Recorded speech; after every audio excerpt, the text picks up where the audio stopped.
It is time now for Ask the Expert. What do heart disease, osteoporosis, diabetes, and weight gain all have in common? They are all associated with magnesium deficiency.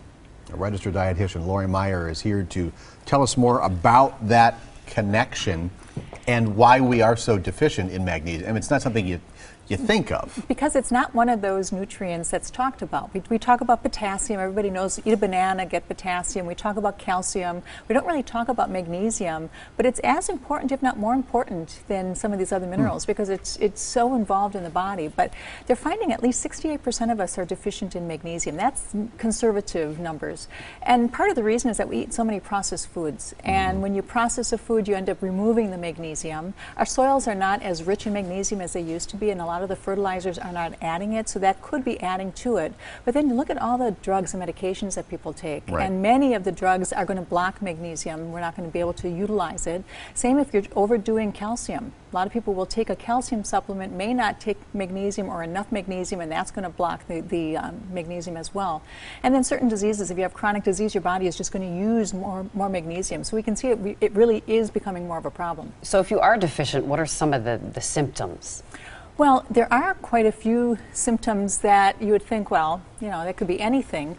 And I say if you have enough of these, you want to really kind of take a look at this. We're finding that magnesium, it's so critical in so many enzyme activities and metabolic activities involved with insulin utilization, involved with using our food and with obesity. So some of these symptoms are ringing in the ears. I mean, you could have that. It doesn't necessarily mean magnesium, but it could be. Irregular heartbeat, that's a huge one for magnesium if you get any arrhythmias. Kidney stones can be another big one. A lot of people think it's too much calcium. Sometimes it's not enough magnesium. Weight gain in particular. Magnesium, if you don't have enough of it, it is not going to suppress the obesity gene. And so then that gene can end up expressing.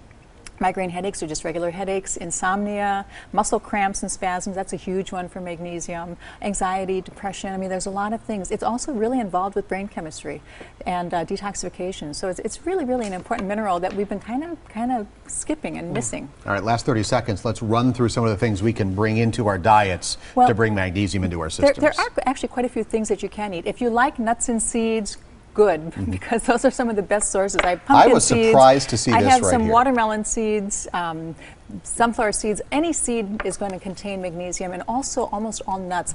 Almonds and Brazil nuts have the highest amounts. But then we get to some of the whole grains, and my favorites for this are going to be quinoa and amaranth, also buckwheat, but some of these more ancient grains, they have really high magnesium levels. Beans, black beans in particular, your leafy greens, spinach is one of the highest of those.